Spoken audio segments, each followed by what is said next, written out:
سبحان اللہ حمدا للہ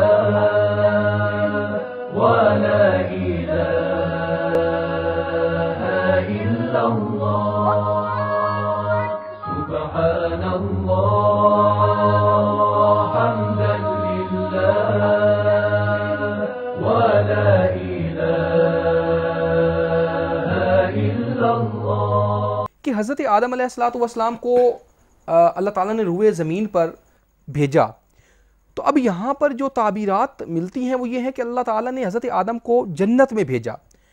اب وہی قرآن میں ہی ارشاد ہے کہ جنت تو ایک ایسا مقام ہے جہاں پر مستقل قیام گاہ ہوگی,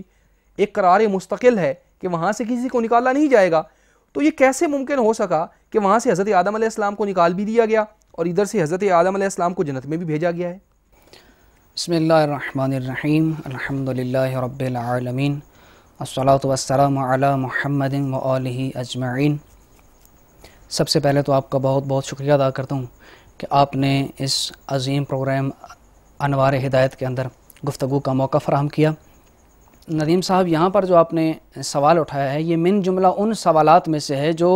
حضرت آدم علیہ السلام کے قصے کے ساتھ بہت زیادہ تعلق رکھتے ہیں اور ان کو بہت زیادہ اٹھایا جاتا ہے کہ آخر کار یہ جو خداوند متعال نے حضرت آدم علیہ السلام اور حضرت حوا علیہ السلام کے بارے میں جنت کا تذکرہ کیا ہے, یہ جنت کون سی تھی؟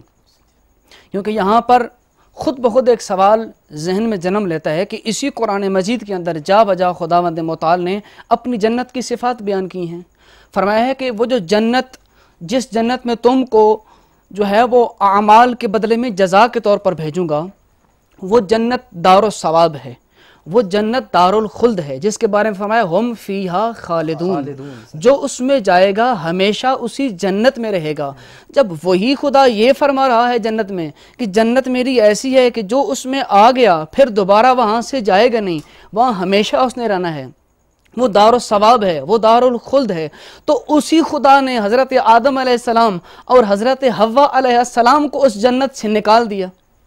یہ ماجرا کیا ہے؟ تو یہ مسئلہ تب حل ہو سکتا ہے جب ہم یہ دیکھیں کہ خداوند متعال نے حضرت آدم اور حضرت حوا علیہ السلام کے لیے جس جنت کا تذکرہ کیا وہ جنت کون سی تھی. پہلے تو ہمیں یہ سوال حل کرنا ہے. وہ اس طرح کہ یہ جو جنت جس کا تذکرہ خداوند متعال نے حضرت آدم اور حوا کے لیے کیا تھا, یہ جنت ایسی جنت تھی جس کے بارے میں جب حضرت امام جعفر صادق علیہ السلام سے سوال کیا گیا کہ مولا آپ بتائیے کہ جس جنت کے اندر حضرت آدم اور حضرت حوا علیہ السلام کو سکونت دی گئی وہ جنت کون سے تھی, تو امام علیہ السلام نے مختصر الفاظ میں اس سارے مسئلے کو احسن طریقے سے حل فرما دیا. امام فرماتے ہیں وہ جس جنت میں حضرت آدم اور ان کی زوجہ رہے تھے وہ جنت دنیا کے باغوں میں سے ایک باغ تھی. اور پھر صرف دعویٰ نہیں, امام نے ساتھ دلیل بھی دی, کہا وہ دنیا کی جنت تھی اور باغ تھا, اس کی دلیل کیا ہے کہ اس پر سورج اور چاند بھی طلوع کرتے تھے. یعنی یہ ایک طرح سے یعنی جو آخرت کی جنت ہے وہاں تو یہ سلسلہ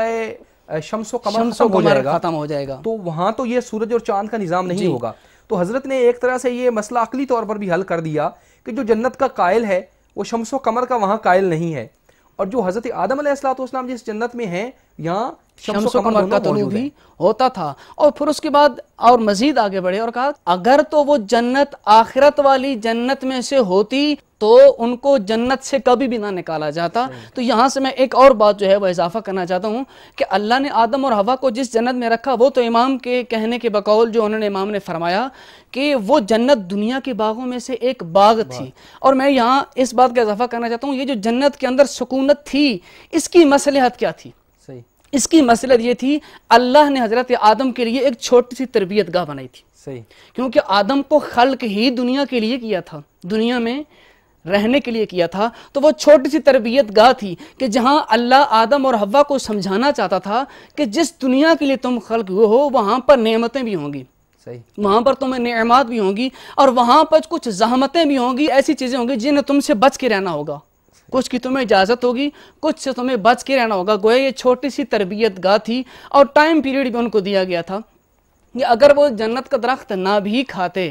تو بالآخر انہوں نے اس جنت سے نکل کے آنا تھا، یعنی دارالامتحان کی طرف آنا، دارالامتحان کی طرف آنا تھا. تو یہی وجہ تھی کہ کچھ عرصے کے لیے اللہ نے حضرت آدم اور حضرت حوا کو اس تربیت گاہ کے لیے رکھا تاکہ اپنے اصلی مقام کے لیے یہ تیار ہو سکے. ماشاء اللہ زبردست، بہت آسان انداز میں آپ نے بیان فرمایا.